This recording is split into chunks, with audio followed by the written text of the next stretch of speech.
Today, we're going over the 10 mistakes Warren Buffett urges every investor to avoid.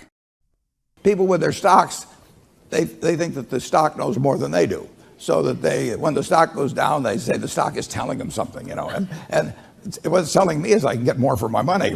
but they take it as kind of a referendum on themselves, and it's me versus the stock. If it ever gets back to what I paid, I'm going to sell it. The stock doesn't care what you paid. You have to remember, the stock doesn't even care that you own it. You are nothing to the stock. That stock is everything to you, And you remember you paid $10.13, and therefore the stock should get to $10.13 before you sell it.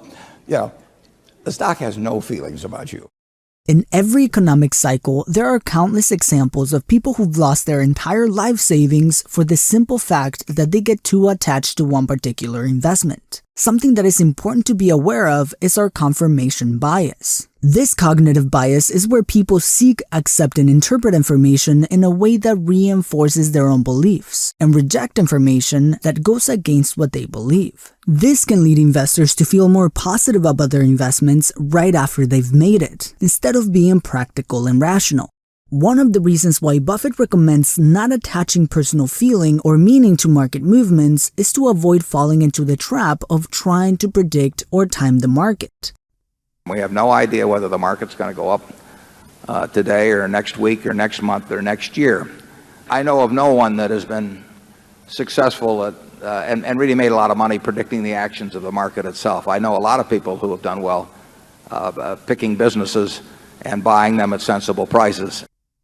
In this day and age, it's common knowledge that most people, including professional market analysts, cannot accurately predict what the market will do. This includes Warren Buffett. Buffett has said that he has not and will never give out stock recommendations or predict the future of the market, because he doesn't know. He recommends that instead of trying to time the market, an investor should instead study and understand what a good business looks like. And if the price is right, buy and hold for the long term, regardless of what the market is doing, especially in a world of headlines and investment predictions. It really doesn't make any difference. I mean, we don't pay any attention to what people say about Coca-Cola stock or Gillette stock or any of those things. I mean, on any given day, 2 million shares of Coca-Cola may trade. That's a lot of people selling, a lot of people buying it.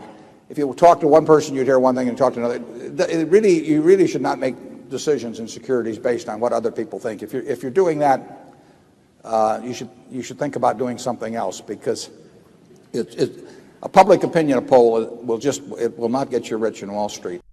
The investment world is full of advice from everyone, from hedge funds, financial analysts, to news articles and YouTube channels. And in many cases, the advice can even be contradicting to each other. If interest rates go up, some might say it's good for the economy because it helps control inflation.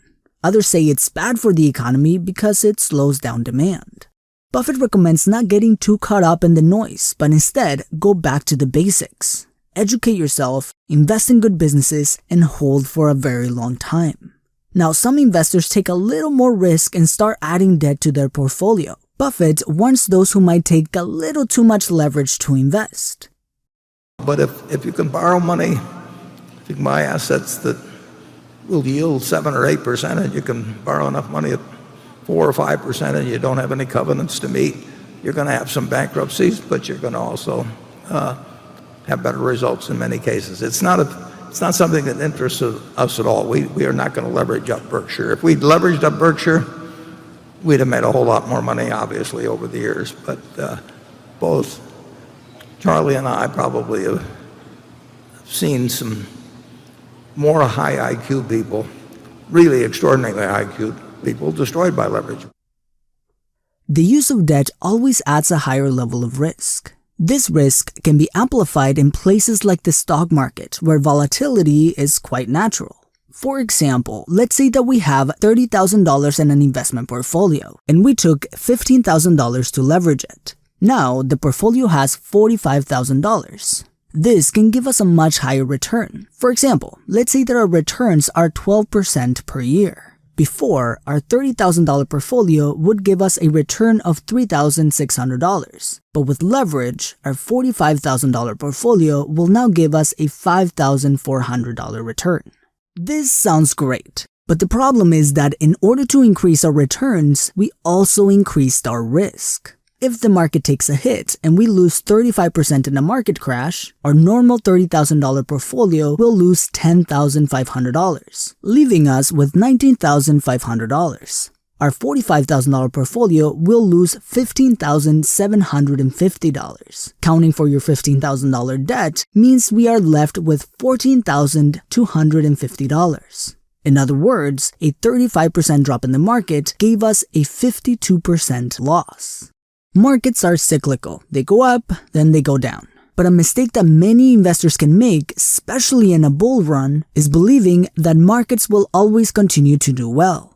There are going to be lots of years in the future, assuming I live long enough, that we will have plenty of down years. It's been a fluke to some degree that we have not had any down years in terms of underlying value. The stock has gone up and down in ways that are not related to intrinsic value a few times. But that is totally a fluke. I mean, we're not going to be up every day. We're not going to be up every week. We're not going to be up every month or even every year. So I don't worry about the businesses in the least long term. They will have bad years from time to time. And when they do, our performance will not look good in those years. Every business has good years and bad years. This is the nature of business and the overall economy. This is one of the reasons why the financial markets are incredibly fascinating, because they don't follow traditional logic. There can be a sound business that might be losing stock value, or the opposite, a business with little promise with high-priced stock. This can create another mistake for investors. We constantly see fluctuations that change minute by minute, and we forget that these stocks are not just financial securities, but real businesses. What we see when we look at the stock market is we see thousands and thousands and thousands of companies priced every day, and we ignore 99.9% of what we see, although we run our eyes over them. And then every now and then we see something that looks like it's attractively priced to us as a business. Forget about the word stock. So when we buy a stock, we would be happy with that stock if they told us the market was going to close for a couple of years. You know, we look to the business. It's exactly the same way as if you were going to buy a farm a few miles here outside of Omaha. You would not get a price on it every day, and you wouldn't ask, whether the yield was a little above expectation this year or down a little bit. You'd look at what the farm was going to produce over time. You'd look at the expected yields. You'd look at expected prices, the cost, taxes, the cost of fertilizer, and you would evaluate the intelligence of your purchase based on what the farm produced relative to your purchase price. Quotes would have nothing to do with it. That's exactly the way we look at stocks. We look at them as businesses. We make judgments about what the futures of those businesses will be, and if we're right about that in those judgments, the stocks will take care of themselves.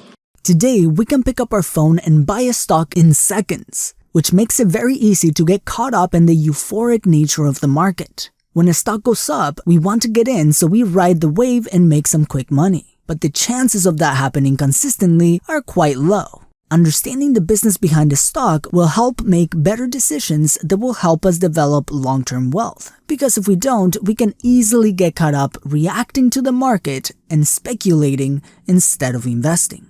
And if you want to understand the financial analysis of businesses and securities, I recommend the Math for Quantitative Finance course with today's sponsor, Brilliant.org. Brilliant is the most interactive learning platform I've ever used. With Brilliant, you can learn a variety of different topics in the fields of STEM, which are science, technology, engineering, and mathematics. In my opinion, Brilliant is one of the best ways to learn topics like quantitative finance, how cryptocurrency works, or learning how artificial intelligence works, because each lesson is made to be hands-on and interactive, and they continue to add new lessons every single month, from basic mathematics and science to programming courses. So to try everything Brilliant has to offer free for 30 days, visit brilliant.org/The Betterment Project. And the first 200 people to sign up also get 20% off their yearly membership. In the book The Intelligent Investor, Benjamin Graham said that a speculator or a stock trader would try to predict the fluctuations of the market to try to make a quick buck. An investor, on the other hand, would only care about market changes in a practical sense. This means that they don't predict fluctuations, but instead, they use these fluctuations to either buy more stock cheaper or hold it if it gets overpriced. All investment is laying out some money now to get more money back in the future. Now, there's two ways of looking at getting the money back. One is from what the asset itself will produce. That's investment. One is from what somebody else will pay you for it later on, irrespective of what the asset produces, and I call that speculation. So if you are looking to the asset itself, you don't care about the quote because the asset is going to produce the money for you. And that's what society as a whole is going to get from investing in that asset. Then there's the other way of looking at it is what somebody will pay you tomorrow for it, even if it's valueless. And that's speculation. And of course, society gets nothing out of that eventually, but one group profits at the expense of another. Most investors who speculate are more likely to give in to fear when the market suffers a big change. If you have a temperament that when others are fearful, you're going to get scared yourself. You are not going to make a lot of money in securities over time in all probability. They buy a stock and they think if it goes up, it's wonderful, and if it goes down, it's bad. We think just the opposite. When it goes down, we love it because we'll buy more, and if it goes up, it kills us to buy more. But if you can't get yourself in that mental attitude, you're going to be scared whenever everybody else is scared. And to expect somebody else to tell you when to buy and therefore get your courage back up or something, I could get this fellow's courage up substantially by saying it's a wonderful time to buy, and then a week from now he'd run into somebody else that tells him the world is coming to an end, and he'd sell. I mean, he's a broker's friend, but he's not going to make a lot of money. Warren Buffett is famous for saying, "Be fearful when others are greedy, and be greedy when others are fearful." In every market crash and recession, investors tend to panic and sell their investments out of fear. This is typically as a result of seeing their portfolio start losing money. The logic behind it in most cases is to, stop losing money.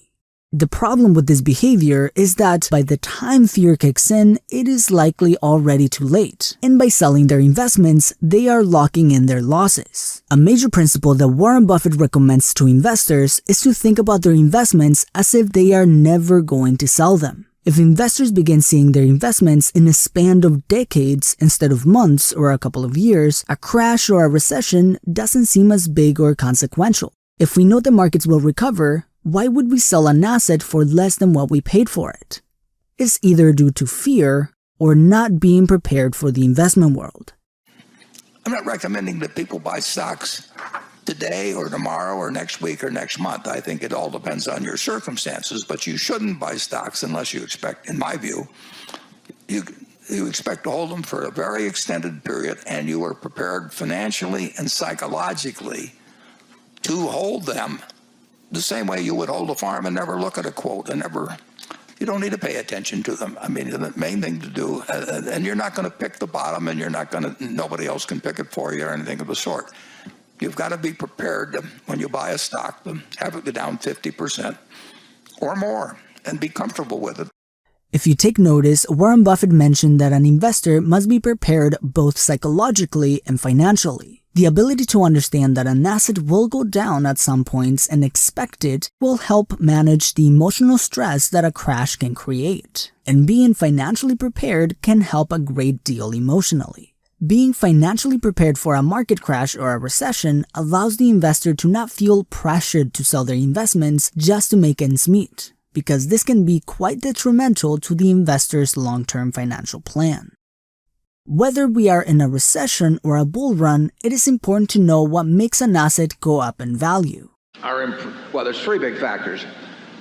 One is the improved return on equity, which was a fundamental factor that pushed stock prices up. Two is the decline in interest rates that push stock prices up. And then finally, stock prices advancing themselves brings in buying. It doesn't go on forever, but it creates its own momentum to some extent if you have these underlying factors that started to push it along.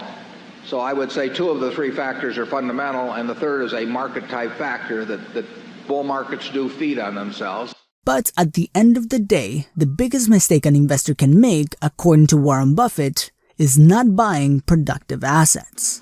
You had invested $10,000 and you put that money in an index fund. We didn't have index funds then, but you, in effect, bought the S&P 500. I want you to think how much money you might have now. And now that you've got a number in your head, let's go to the next slide, and we'll get the answer. You'd have $51 million, and you wouldn't have had to do anything. Let's say you'd taken that $10,000, and you'd listen to the prophets of doom and gloom around you, and you'll get that constantly throughout your life.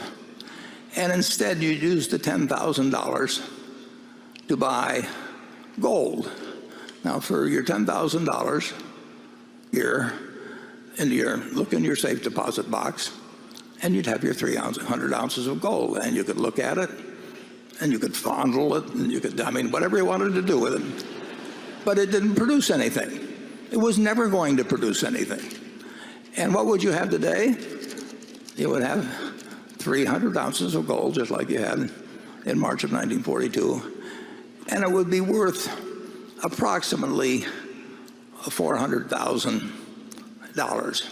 So if you decided to go with a non-productive asset, gold, instead of a productive asset, which actually was earning more money and reinvesting and paying dividends and maybe purchasing stock, whatever it might be, you would now have over 100 times the value of what you would have had with a non-productive asset. In other words, for every dollar you have made in American business, you'd have less than a penny of gain by buying in the store of value, which people tell you to run to every time you get scared by the headlines or something of the sort. It's just remarkable to me that we have operated in this country with the greatest tailwind at our back that you can imagine. It's an investor's haven. You can't really fail at it unless you buy the wrong stock or just get excited at the wrong time. But if you own a cross-section of America and you put your money in consistently over the years, there's no comparison against owning something that's going to produce nothing. One of the most important books Warren Buffett says every investor needs to read is The Intelligent Investor. So click here to check out the summary of The Intelligent Investor by Benjamin Graham. And as always, thank you for watching, and I will see you in the next video.